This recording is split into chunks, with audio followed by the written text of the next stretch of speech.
મેં સવારમાં 4 પ્રકારની ભક્તિની વાત કરી હતી.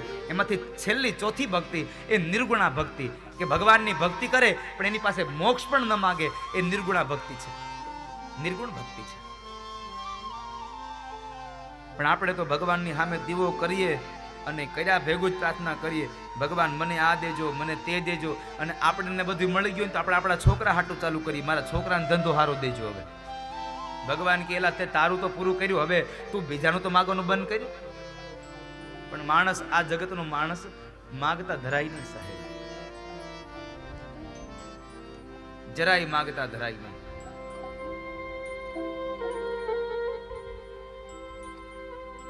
બીજા જન્મની અંદર જ્યારે એ કાલંજર પર્વતમાં હરણ તરીકે જન્મ પામ્યા, એ જન્મમાં પણ એને જ્ઞાજન્મનું જ્ઞાન છે, એટલે તેઓ એ જન્મમાં પણ ભગવાનની ભક્તિ કરે છે.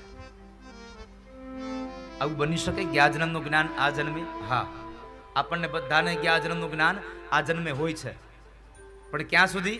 જ્યાં સુધી આ જન્મનું, આ અવતારનું, આ અવતારનું આપણને ભાન ન થાય ત્યાં સુધી જ્ઞાજન્મનું હોય. નહીં તો બાળક જન્મે, જન્મતાની વેત જ માતા એને પૈપાન કરાવે અને બાળક એ માતાના પૈપાન દ્વારા એનું પેટ ભરે છે. આ જ્ઞાન આવ્યું ક્યાંથી? એટલે મહાપુરુષો કહે છે કે જ્યાં સુધી બાળકને બુદ્ધિ ન આવે ને ત્યાં સુધી જ્ઞાજન્મનું જ્ઞાન આ જન્મે હોય.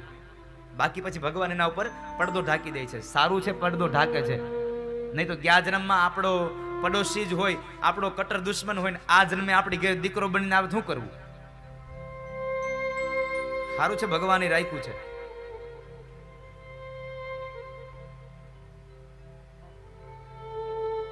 જ્ઞાજન્મને લઈ અને હરણના શરીરમાં પણ એમણે ભગવાનનું યજન કર્યું, ભગવાનનું ભજન કર્યું, અને ત્યાર પછી હરણનું શરીર છૂટ્યું અને બીજો જન્મ જ્યારે અંગીરા નામના ગોત્રના બ્રાહ્મણને ત્યાં થયો, એમાં એ બ્રાહ્મણને 2 પત્નીઓ છે. એક પત્નીથી એક જોડલું થયું અને એક પત્નીથી એક દીકરો છે.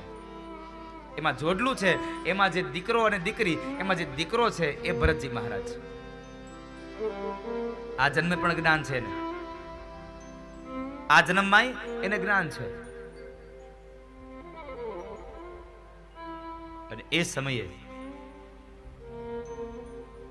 થોડા મોટા થયા એટલે યજ્ઞોપવિતના સંસ્કાર દેવાયા, ગાયત્રી મંત્ર બોલવાની વાત કરી, પણ એ સમયે પણ ભરતજી મહારાજ ગાયત્રી મંત્ર ન બોલ્યા. કારણ એ કે બોલું તો પાપ થાય ને, આ બોલવામાં જ પાપ થયું છે, બોલવામાં જ પાપ થયું છે. બોલું તો પાપ થાય, ગાયત્રી મંત્ર પણ ન બોલ્યા. વિદ્યા અભ્યાસ માટે બેસાડ્યા પણ અભ્યાસમાં મન લાગ્યું નહીં, એટલે એમાં બરાબર મા બાપ મૃત્યુ પામ્યા અને સાવકા ભાઈની હારે રહે છે. જ્યારે સાવકા ભાઈની હારે રહે છે ત્યારે સાવકા ભાઈને ખબર પડી કે